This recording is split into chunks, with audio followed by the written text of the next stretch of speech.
ഡൽഹിയിലെ മാതാ അമൃതാനന്ദമയി മഠത്തിൽ 31ാമത് ബ്രഹ്മസ്ഥാന വാർഷികം ആഘോഷിച്ചു. വിശേഷാൽ പൂജകളിലും ഭജനയിലും ഡൽഹി NCRലെ നൂറുകണക്കിന് ഭക്തർ പങ്കെടുത്തു.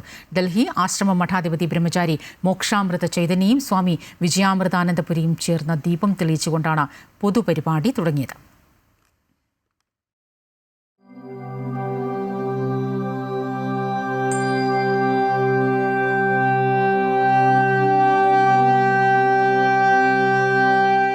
ആയിരത്തി 1995 സദ്ഗുരു ശ്രീ മാതാ അമൃതാനന്ദമയി ദേവി ഡൽഹിയിൽ ബ്രഹ്മസ്ഥാനം പ്രതിഷ്ഠിച്ചത്. തുടർന്ന് എല്ലാ വർഷവും ഭക്തിയുടെയും കാരുണ്യത്തിന്റെയും പ്രതീകമായി ബ്രഹ്മസ്ഥാന വാർഷികം ആഘോഷിച്ചു വരുന്നുണ്ട്. ഇത്തവണ 31ാമത് ബ്രഹ്മസ്ഥാന വാർഷികാഘോഷത്തിൽ വിശേഷാൽ പൂജയും ഭജനയും സാംസ്കാരിക പരിപാടികളും പ്രസാദ വിതരണവും നടന്നു. ഡൽഹി NCRലെ നൂറുകണക്കിന് ഭക്തരുടെ മനസ്സിൽ സമാധാനവും ഭക്തിയും നിറയ്ക്കുന്നതായിരുന്നു ചടങ്ങുകളെന്ന് സ്വാമി മോക്ഷാമൃത ചൈതന്യ പറഞ്ഞു.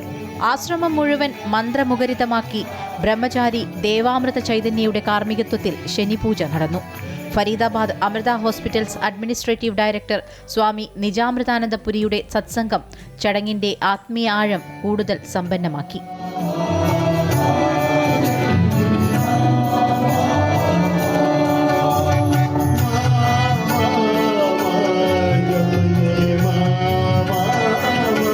അമൃത ഫരീദാബാദ് ക്യാമ്പസിലെ വിദ്യാർത്ഥികൾ അവതരിപ്പിച്ച നൃത്തം ആഘോഷ പരിപാടികൾ കൂടുതൽ മനോഹരമാക്കി. ചടങ്ങുകളിൽ പങ്കെടുത്തവർക്കെല്ലാം തുളസിത്തൈകളും പ്രസാദവും വിതരണം ചെയ്തു. ഭജന പരമ്പരയോടെയാണ് 31ാമത് ബ്രഹ്മസ്ഥാന വാർഷികാഘോഷം സമാപിച്ചത്. അമൃത ന്യൂസ്, ന്യൂഡൽഹി.